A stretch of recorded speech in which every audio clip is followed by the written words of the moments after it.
পয়গম্বর মুসা আলাইহিস সালাতু ওয়াস সালাম একদিন আল্লাহকে ডেকে বলেন, ও দয়ার মালিক, তুমি আমার একটু বলো কোন মানুষটার নাম তুমি বেজার হইয়া জাহান্নামের খাতায় লিখে দিয়েছো, তুমি আমার একটু বলো। এবার পয়গম্বর মুসা আলাইহিস সালাতু ওয়াস সালাম যখন আল্লাহর কাছে প্রশ্ন করলেন, দয়াল আল্লাহ, তুমি আমারে একটা নামটা বইলা দাও, কোন মানুষটার নাম তুমি বেজার হইয়া তুমি তোমার জাহান্নামের খাতায় লিখে দিয়েছো। পয়গম্বর মুসা আলাইহিস সালাতু ওয়াস সালাম যখন এই কথা বললেন, আল্লাহ তাআলা ডাক দিয়ে বলেন, পয়গম্বর মুসা, আমি দুনিয়ার মানুষের গুনাহ গোপন রাখি, কারণ দুনিয়ার মানুষের গুনাহ আমি প্রকাশ করি না, মানুষের গুনাহ আমি আল্লাহ গোপন রাখি। এ বাবা, আমি আপনাদেরকে বোঝাবার জন্য বলি, ভালো করে বুঝেন। দুনিয়ার মধ্যে মানুষ গুনাহ করে, এই গুনাহ কি দুনিয়ার মানুষ দেখে? কথা বলেন না, দেখিনি। গুনাহ দেখা যায়, নামাজ পড়ে না গুনাহ দেখা যায় না, পর্দা করে না গুনাহ দেখা যায় না, চুরি গুনাহ দেখা যায় না, খারাপ অপরাধ করে কিন্তু অপরাধের গুনাহ দেখা যায় না।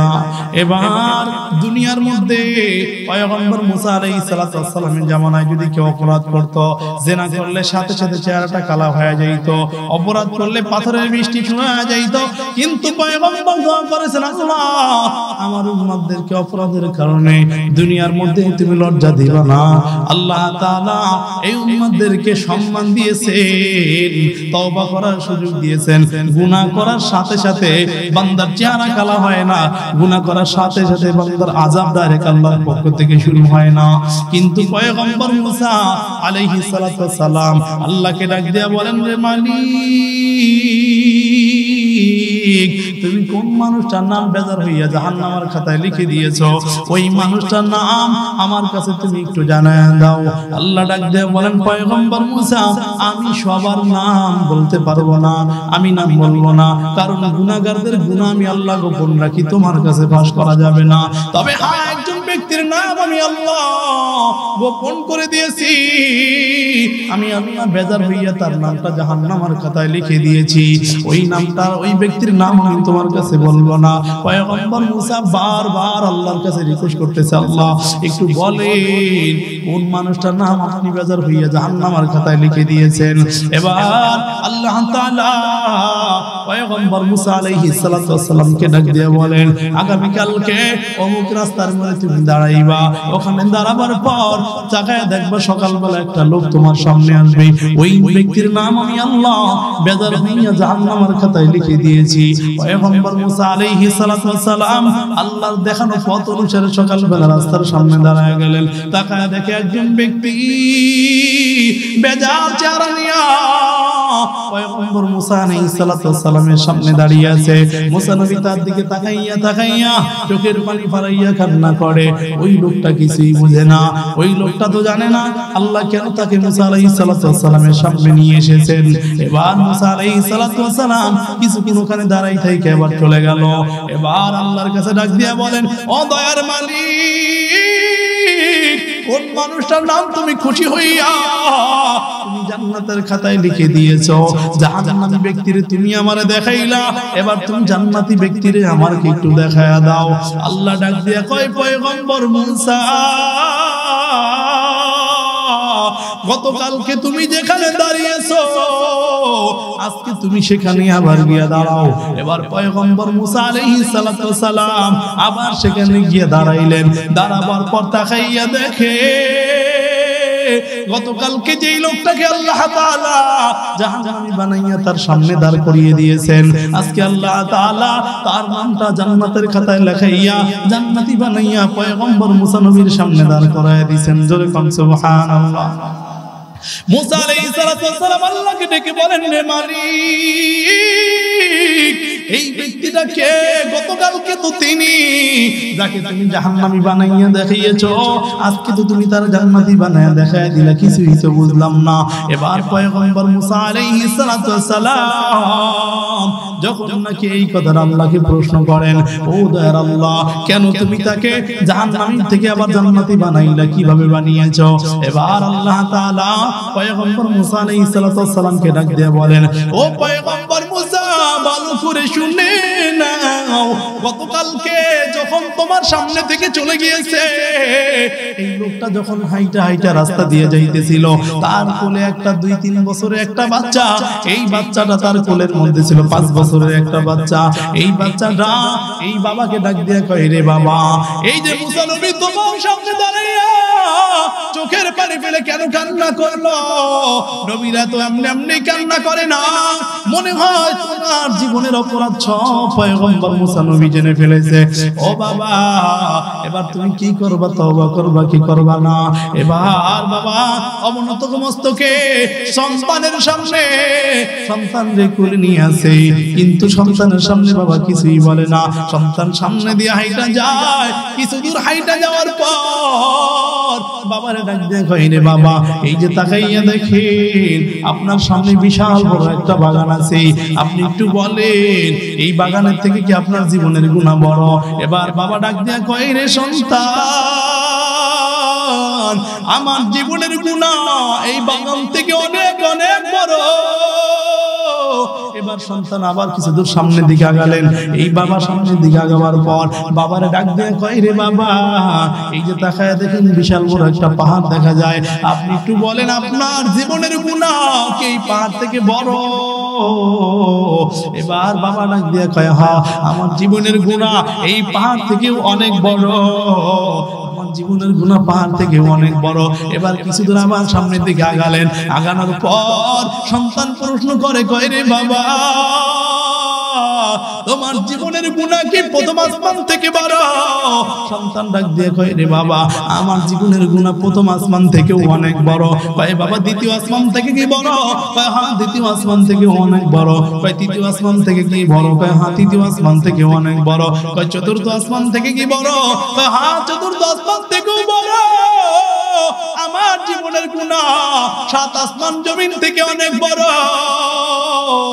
এবার ডাক দিয়ে কয়, রে বাবা, তোমার জীবনের গুনাহ 7 আসমান থেকে বড় বুঝলাম, তুমি বলো তোমার জীবনের গুনাহ কি আল্লাহর রহমত থেকে বড়? এবার এই কথাটা বলার সাথে সাথে মুসা আলাইহিস সালাম এর উম্মত ডাক দিয়ে কয়, রে বাবা, না না, আমার জীবনের গুনাহ আমার আল্লাহর রহমত থেকে বড় না, আমার গুনাহ আল্লাহর রহমত থেকে অনেক ছোট। এবার ডাক দিয়ে কয়, রে বাবা, তাহলে এখন বসে আছো কেন? হাত উঠাইয়া আল্লাহর কাছে তওবা করো, আল্লাহ চাইলে জীবনের সব গুনাহ খাতাগুলো maaf করে দিতে পারে।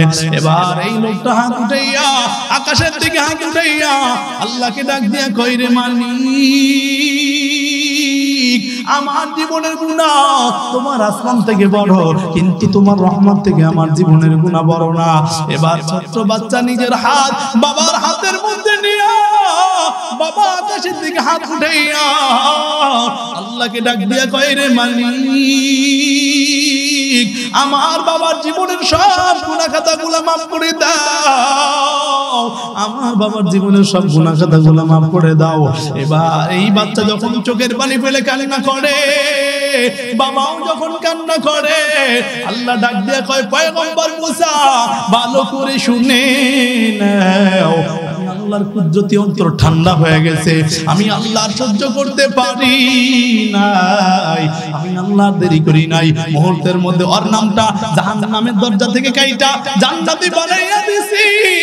ও পয়গম্বর মুসা, গতকালকে যিনি ছিল জাহান্নামের আসামি, আমি আল্লাহ আজকে তার জান্নাতি বানাইয়া তোমার সামনে দাঁড় করিয়ে দিয়েছি। চিৎকার করে বলেন সুবহানাল্লাহ।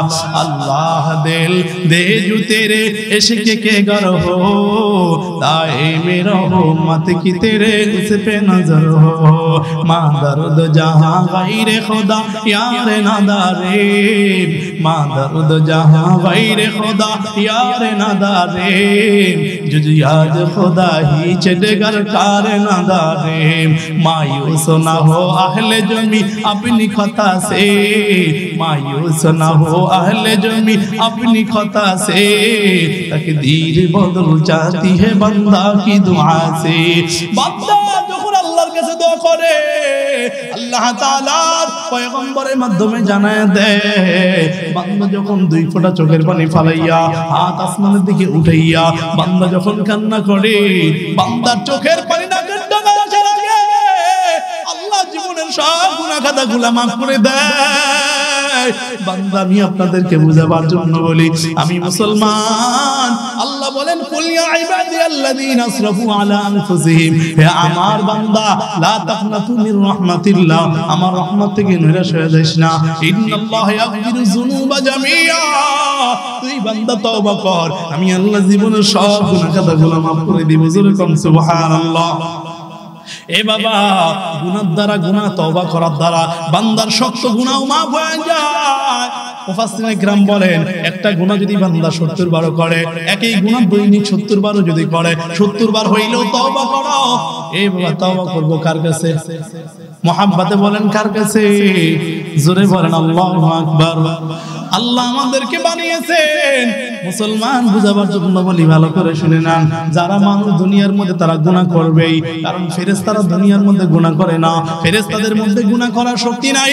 আমি আপনাদেরকে একটা বাস্তব ঘটনা শোনাই, তাফসীরের একটা কথা আমি আপনাদেরকে শোনাই। ফেরেশতারা যখন আল্লাহর কাছে ডাক দিয়া কয়, আল্লাহ দুনিয়ার মধ্যে তুমি বান্দা বানিয়েছো, তুমি দুনিয়ার মধ্যে মানুষ না বানাইয়া আমাদেরকে যদি তুমি দুনিয়ার মধ্যে পাঠাই দাও, আমরা দুনিয়ার মধ্যে গুনাহ করতাম না, আমরা দুনিয়ার মধ্যে অপরাধ করতাম না, আমরা দুনিয়ার মধ্যে কোনো খারাপ কাজ আমরা করতাম না। আল্লাহ কয় না রে ফেরেশতারা, না, আমার বান্দার মধ্যে যে নফসানি খায়সাত আমি দিয়েছি, যে নফস নামক একটা বস্তু আমি আমার বান্দার অন্তরের মধ্যে দিয়েছি, ওইটা যদি তোমাদের ফেরেশতাদের মধ্যেও দেই, তোমরাও দুনিয়ার মধ্যে অপরাধ করবা, তোমরাও অপরাধ থেকে বাঁচতে পারবা না।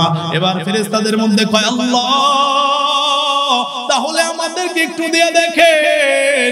আল্লাহ তাআলা কয়, তোমাদের ফেরেশতাদের মধ্যে সবথেকে দামি ফেরেশতা যেই দুইজন আছো, সেই দুইজনকে আমার সামনে ডাকো। এবার হারুত এবং মারুত দুইজন ফেরেশতা, এই দুইজনকে নবীর পয় আল্লাহ তাআলার সামনে ডাকা হলো। এবার হারুত মারুত ফেরেশতাদের অন্তরের মধ্যে মানুষের লোক, মানুষের নফস যখন ঢুকিয়ে দিয়েছে, ঢুকিয়ে দিয়ে যখন জমিনের মধ্যে ছেড়ে দিল, জমিনের মধ্যে ছেড়ে দেওয়ার সময় আল্লাহ কয়, তোমাদের তিনটা অপরাধ তোমরা করতে পারবা না। কয়টা অপরাধ? কথা বলেন কয়টা? সব অপরাধ করবা, তিনটা অপরাধ করতে পারবা না। এই হারুত মারুত ফেরেশতাদেরকে বলে দিল, তিনটা অপরাধ করতে পারবা না, যা মনে চায় তাই তোমরা করো, কোনদিন তোমাদেরকে বাধা দেওয়া হবে না। এবার হারুত মারুতের 1 নম্বর অপরাধ, তোমরা আল্লাহর সাথে শিরক করতে পারবা না, কারণ শিরক যারা করবে তারা বিনা হিসাবে জাহান্নামে যাবে। শিরক আমাদের সমাজের মধ্যে আছে না নাই? কথা বলেন না কেন, আছে না নাই? এ বাবা ভালো করে বুঝাই। আল্লাহ বলেন আল্লাহ বলেন শিরক সবচাইতে বড় জুলুম। মুসলমান ভালো করে বুঝাবার জন্য বলি, শিরকের গুনাহ আল্লাহ তাআলা মাফ করবে না। ইন্নাল্লাহা লা ইয়াগফিরু আন ইউশরাকা বিহি ওয়া ইয়াগফিরু মা দুনা যালিকা লিমান ইয়াশা। আল্লাহ বলেন শিরক ছাড়া অন্য গুনাহ আমি আল্লাহ মাফ করে দেব। আল্লাহ বলেন, এই ফেরেশতা, দুনিয়ার মধ্যে তোমাদেরকে পাঠায় দেওয়া হইলো, তোমরা শিরক করবা না, অন্য গুনাহ যদি তোমরা করো তোমাদের অন্য গুনাহকে মাফ করে দেওয়া হবে। এবার 1 নাম্বার শিরক করতে পারবা না, 2 নাম্বার তোমরা জিনা করতে পারবা না। 2 নাম্বার কি করতে পারবা না? জিনা করতে পারবা না। ফেরেশতাদেরকে আল্লাহ তাআলা শর্ত দিয়েছে দুনিয়ার মধ্যে যাওয়ার জন্য। 1 নাম্বার শিরক করতে পারবা না, 2 নাম্বার তোমরা জিনা করতে পারবা না, 3 নাম্বার মদ পান করতে পারবা না। 3 নাম্বার কি করতে পারবা না? মদ পান করতে পারবা না। 4টা শর্ত দিয়েছিল। আর 4 নাম্বার তোমরা হত্যা করতে পারবা না। শর্ত দিলেন আল্লাহ কয়টা? 4টা। কয়টা? 4টা। 1 নাম্বার শর্ত দিল আল্লাহর সাথে শিরক করতে পারবা না। 2 নাম্বার শর্ত মদ পান করতে পারবা না। 3 নাম্বার শর্ত হত্যা করতে পারবা না। 4 নাম্বার শর্ত জিনা করতে পারবা না। এবার ফেরেশতা ডাক দিয়ে কয়, রে মালিক, এই 4টা শর্ত তো কয় হ্যাঁ, বাকিগুলা কি করা যাবে? কয় বাকি যা মনে চায় তা করো, বাকি সমস্ত গুনাহ তোমাদেরকে মাফ করে দেওয়া হবে। এবার ফেরেশতাদেরকে মানুষের নফস অন্তরের মধ্যে ঢুকিয়ে দিয়া জমিনের মধ্যে যখন ছেড়ে দিল, ফেরেশতা যখন জমিনের মধ্যে নামছে, তাকাইয়া দেখে সুন্দরী একজন মহিলা ফেরেশতাদের সামনে দাঁড়িয়ে আছে। এবার মানুষের অন্তরে যে চাহিদা থাকে, নারী দেখলে মানুষের অন্তরের মধ্যে লোভ হয়। এই ফেরেশতা যখন দুনিয়ার মধ্যে সুন্দরী নারী দেখেছে, এবার ফেরেশতার অন্তরের মধ্যে কামনা বাসনা শুরু হয়ে গেছে। ফেরেশতাদের অন্তরের মধ্যে কামনা শুরু হয়ে গেছে। ফেরেশতা নারীর কাছে যাইতে চায়, দুইজন মিল্লা চলেই গেল। হারুত এবং মারুত দুইজন ফেরেশতা নারীর কাছে গিয়া কয়, আমরা তোমাদের সঙ্গ লাভ করতে চাই। এবার এই নারী ডাক দিয়া কয়, তোমরা যদি আমাদের সঙ্গ লাভ করতে চাও তাহলে তোমাদের 4টা অপরাধ করা লাগবে। কয়টা? কথা বলেন কয়টা? ভালো করে বুঝেন, 4টা অপরাধ করা লাগবে। বলে কি অপরাধ? 1 নাম্বার, আল্লাহর সাথে তোমাদের শিরক করা লাগবে। কয় না, শিরক করা যাবে না, শিরক আল্লাহ আমাদেরকে করতে নিষেধ করেছেন। বলে 2 নাম্বার অপরাধ তাহলে করো। বলে 2 নাম্বার অপরাধ কি? বলে 2 নাম্বার অপরাধ হত্যা করা লাগবে, কতল করা লাগবে। আল্লাহ তাআলা আমাদেরকে কতল করতে নিষেধ করেছে। 3 নাম্বার তাহলে করো। বলে 3 নাম্বার অপরাধ কি? বলে তাহলে মদ পান করা লাগবে, তাহলে তুমি আমার সঙ্গ লাভ করতে পারবা।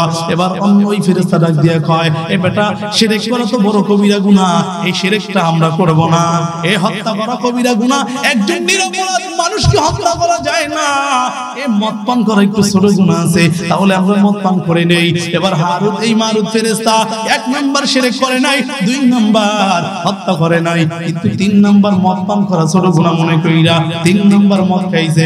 মদ খাইলে কি মানুষের মাথা ঠিক থাকে? কথা বলেন না কেন? মদ খাইলে তো মানুষের মাথা ঠিক থাকে না। এবার যখন মদ খাইলো, মাথা যখন মাতাল হয়ে গেছে, মহিলা যা কয় তাই শুনে। মহিলা ডাক দিয়া কয়, আল্লাহর সাথে শিরক করো। এবার এই 2 ফেরেশতা আল্লাহর সাথে শিরক করে ফেললো। চিৎকার করে বলেন নাউযুবিল্লাহ। এবার বলে 3 নাম্বার, এই যে ছোট্ট একটা বাচ্চা আছে তোমার সামনে, এই যে তরবারি দিলাম, এই বাচ্চা দিয়ে তরবারিটা দিয়ে তুমি বাচ্চাদেরকে হত্যা করে ফেলো। এবার এই হারুত মারুত ফেরেশতা বাচ্চাদেরকে হত্যা করে ফেললো। বলে 3 নাম্বার অপরাধ, আমার সাথে তোমরা জিনা করো। এবার এই মহিলার সাথে ফেরেশতা জিনা করেছে। যখন এই 4টা অপরাধ করে ফেললো, আল্লাহ নিষেধ করেছিল কয়টা অপরাধ করতে? কথা বলেন না কেন?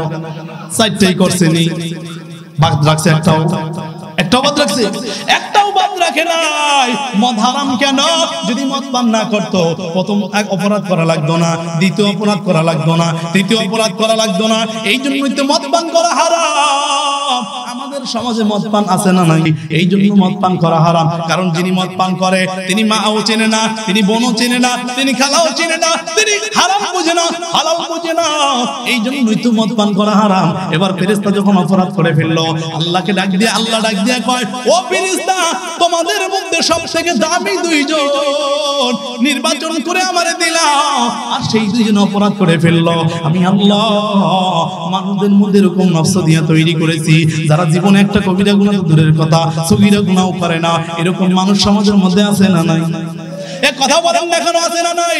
এই জন্যই তো মানুষের সম্মান ফেরেশতাদের থেকে অনেক বেশি।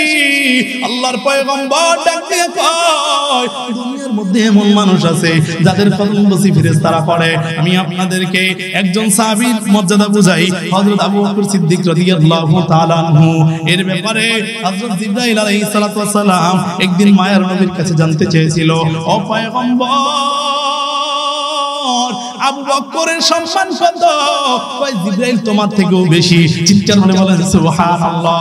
কয় পয়গম্বর, আমার থেকে বেশি কেমনে হয়? আমি তো আল্লাহ তাআলার নির্বাচিত 4 জন ফেরেশতার মধ্যে একজন। কয় হ্যাঁ, তোমার থেকেও বেশি। আবু বকরের সম্মান শুধু তোমার থেকে বেশি নয়, তোমার থেকে কোটি কোটি গুণ বেশি। বলে পয়গম্বর কেমনে? কয় আবু বকরকে আল্লাহ তাআলা যে আধ্যাত্মিক ক্ষমতা দিয়েছে জিবরাইল, ওই ক্ষমতা আল্লাহ তোমারে দেয় নাই। কয় পয়গম্বর কোন কি? বলে হ্যাঁ। এবার আবু বকর রাদিয়াল্লাহু তাআলা বলে কেমনে?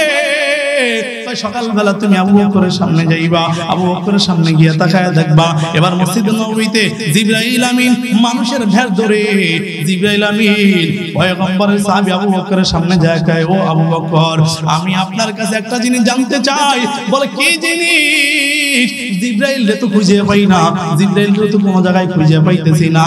ও জিবরাইলের কি সন্ধান আমার একটু দিতে পারেন? এবার আবু বকরের সামনে জিবরাইল আমিন মানুষের ভেড় ধরে গিয়ে কয়, ও আবু বকর, জিবরাইলের তো খুঁজে পাই না, জিবরাইলের পরিচয়টা, জিবরাইলের সন্ধানটা কি আমার একটু দিতে পারেন? এবার আবু বকর ডাক দিয়ে কয়, আপনি একটু বারান্দায় দাঁড়ান, আমি একটু 2 রাকাত নামাজ পড়ে মুরাকাবা করে আল্লাহর সাথে একটু লিং লাগাইয়া দেখি জিবরাইলের সন্ধান কোন জায়গায় আছে। এবার আবু বকর রাদিয়াল্লাহু তাআলা নামাজের মধ্যে দাঁড়াইয়া গেছে। নামাজের মধ্যে যখন দাঁড়িয়ে গেছে, দুই রাকাত নামাজের মধ্যে আবু বকর 7 আসমান সফর করেছে, 7 জমিন সফর করেছে, 7টা জান্নাত 7টা জাহান্নাম সফর করেছে, 8টা জান্নাত সফর করেছে। আবু বকর রাদিয়াল্লাহু তাআলা জান্নাত জাহান্নাম সিদরাতুল মুনতাহা লা জামালা মাকা লৌহে মাহফুজ সব 7 আসমান জমিন সব সফর করে। এবার জিবরাইলের সামনে এসে কয়, ও জিবরাইল, আমি তো জিবরাইলকে কোন জায়গায় খুঁজিয়া পাই না। 7 আসমান সফর করলাম, জিবরাইলকে কোন জায়গায় পাইলাম না। জান্নাতের মধ্যে গিয়া বিচিয়া দেখলাম, জান্নাতের মধ্যেও পাইলাম না। 7 জমিন নিচে গিয়া খুঁজিয়া দেখলাম, সেখানেও তো জিবরাইলের সন্ধান পাইলাম না। দুনিয়ার প্রত্যেকটা মানুষের চেহারা আলাদা আলাদা করে দেখলাম, সেখানেও তো জিবরাইলের চেহারা পাইলাম না। কিন্তু একজন মানুষের ব্যাপারে আমার সন্দেহ হয়, আমি তো আবু বকর, আমি তো জিবরাইল না, আমার নাম হলো আবু বকর। কিন্তু তোমারে দিয়ে আমার সন্দেহ হয়, তুমি মনে হয় জিবরাইল। চিৎকার করে বলেন আল্লাহু আকবার। এবার জিবরাইল আশ্চর্যান্বিত হয়ে কয়, পয়গম্বর, এই যদি আপনার আবু বকরের ক্ষমতা হয়, এই সাহাবীর ক্ষমতা আমি জিবরাইলের থেকে না, আসমান জমিনের সমস্ত ফেরেশতা থেকে বেশি। জোরে কোন সুবহানাল্লাহ। এ বাবা, আল্লাহ তাআলা সেই অন্তর দিয়া, সেই নফস দিয়া মানুষকে বানাইছেন। মানুষ অপরাধ করবে, কারণ অপরাধের শক্তি দিয়ে আল্লাহ তাআলা মানুষ বানাইছেন। কারণ দুনিয়ার মধ্যে মানুষকে অপরাধের শক্তি দিয়েই মানুষ বানাইছেন। মানুষ যদি গুনাহ না করত, আল্লাহ তাআলা এমন এক জাতিকে বানাইতেন যে জাতি গুনাহ করবে আবার তওবা করবে, গুনাহ করবে আবার তওবা করবে। একজন বুজুর্গ রাতের বেলা উঠা হাত আসমানের দিকে দিয়া চোখের পানি ফালাইয়া কান্না করে কয়, রে মালিক, তুমি যদি গুনাহগার আমার না বানাইতা, ভোর রাতে ওইটা তোমার রহমতের দরজায় বারবার ডিস্টার্ব করত। তুমি যদি আমারে গুনাহগার না বানাইতা, চোখের পানি ফালাইয়া তোমার জন্য কে কান্না করত? তুমি যদি আমারে গুনাহগার না বানাইতা, তাহলে তোমার দরজায় এসে কে কান্না করত? এরে বাবা, বুঝাবার জন্য বলি, ভালো করে বুঝে। একজন আল্লাহর ওলি রাতের বেলা উঠা এক জায়গায় বসে 2 রাকাত তাহাজ্জুদের নামাজ পড়ে, ওখানে বসে আবার কিছু সময় আল্লাহর জন্য কান্না করে, আবার কিছু দূর সামনে যায়, ওখানে বসে আবার আল্লাহর জন্য কান্না করে, আবার কিছু দূর যায়। এইভাবে মসজিদের এক জায়গা থেকে শুরু করে, মসজিদের প্রথম কাতারে নামাজ পড়ে শেষ করে, আবার দ্বিতীয় কাতারে আইসা দ্বিতীয় কাতারে নামাজ পড়ে শেষ করে, আবার তৃতীয় কাতারে আইসা তৃতীয় কাতারে নামাজ পড়া আবার কিছু দোয়া কইরা শেষ করে। এইভাবে ফজরের নামাজ পড়ে বের হয়। মুরিদ ডাক দিয়া বলেন, হুজুর এক জায়গায় বৈশা নামাজ পড়লেই তো হয়, বারবার ঘুরে ঘুরে নামাজ পড়ার মানেটা কি? ভাই বেটা, জানিস না এই মাটি কিয়ামতের ময়দান আল্লাহর কাছে আমার জন্য সাক্ষী দিবে যে এই বুজুর্গ এখানে বৈশা আল্লাহর জন্য চোখের পানি ফালাইয়া কান্না করেছিল। এ বাবা, আমি আপনাদেরকে বুঝাবার জন্য বলি, ভালো করে শুনে নেন। আজকে মাহফিল হয়েছে, আগামী কালকে হবে না। আমি যে আলোচনা করতেছিলাম, যারা গুনাহ করবে তারা তওবা করবে। আমাদের প্রত্যেকেরই গুনাহ আছে। এই গুনার জন্য যদি আমরা আল্লাহর কাছে তওবা করতে পারি, আমাদের আল্লাহ জীবনের সমস্ত গুনাহ খাতাগুলো maaf করে দিবে। পয়গম্বর হাদিসের মধ্যে জানায় দেন, যেই চোখ আল্লাহর ভয়ে কান্না করবে, ওই চোখের জন্য আল্লাহ তাআলা জাহান্নামের আগুনকে হারাম করে দিবে। অতি গভীর হয় রজনী যখন, নীরবে প্রভুর নাম ডাকিও তখন, প্রভুর করুণা যদি পাইবারে চাও, ভোর রাতে উঠিয়া প্রভুর গুণগান গাও, ভোর রাতে উঠিয়া প্রভুর গুণগান গাও। এই বাবা, আমাদের গুনাহ আছে না নাই? কথা বলেন না কেন, আছে না নাই? আমাদের প্রত্যেকেরই গুনাহ আছে। এই জন্য আল্লাহর কাছে তওবা করা দরকার, আছে না নাই? কথা বলেন না কেন, আছে না নাই? তওবা করে আবার তওবা ভাঙ্গিলাম, অবশেষে খাঁটি তওবা করিলাম। সবাই, অবশেষে খাঁটি তওবা করিলাম। তুমি যদি মাফ না করো মালিক বান্দারে, বলো তোমার বান্দা যাইবে কার ধারে, বলো তোমার বান্দা যাইবে কার ধারে, তওবা করে আবার তওবা ভাঙ্গিলা অবশেষে খাঁটি তওবা করিলাম, অবশেষে খাঁটি তওবা করিলাম। আপন হাতে মানুষ বানাইয়া কেমনি দিবা জাহান্নামে ফেলিয়া, কেমনি দিবা জাহান্নামে ফেলিয়া। এ বাবা, আল্লাহর কাছে তওবা করলে আল্লাহ জীবনের সমস্ত গুনাহ খাতাগুলো maaf করে আপনার আমার নামটা জান্নাতুল ফিরদাউসের মেহমানদারের খাতায় লেখায় দিবে। জোরে কোন সুবহানাল্লাহ। তো সংক্ষিপ্ত সময় সংক্ষিপ্ত আলোচনা আমি করলাম তওবা নিয়া। আল্লাহ বলেন, কুল ইয়া ইবাদিয়াল্লাযীনা আসরাফু আলা আনফুসিহিম লা তাকনাতু মির রাহমাতিল্লাহ। হে আমার বান্দা, আমরা কার বান্দা? কথা বলেন, কার বান্দা? আমরা আল্লাহর বান্দা। গুনাহ করলেও আল্লাহর বান্দা, না করলেও আল্লাহর বান্দা। জান্নাতের রাস্তা দুইটা। এক নাম্বার, আল্লাহর ভয়ে গুনাহ করেই না। দুই নাম্বার, গুনাহ যদি হয়ে যায় আল্লাহর কাছে তওবা করে। আল্লাহ বলেন, দুই রাস্তার যে কোনো এক রাস্তায় আগাবি, আমি আল্লাহ জীবনের সমস্ত গুনাহ খাতাগুলো maaf করে তোমার নামটা জান্নাতুল ফিরদাউসের মেহমানদারের খাতায় লেখায় দিব। জোরে কোন সুবহানাল্লাহ। ওবা যে কথাগুলো বললাম, আল্লাহ তাআলা সর্বত আমাকে এবং সবাইকে আমল করার তৌফিক দান করে দিলে বলেন আমিন। ওয়া আখিরু দাওয়ানা আলহামদুলিল্লাহি রাব্বিল আলামিন। আসসালামু আলাইকুম ওয়া রাহমাতুল্লাহি ওয়া বারাকাতুহু।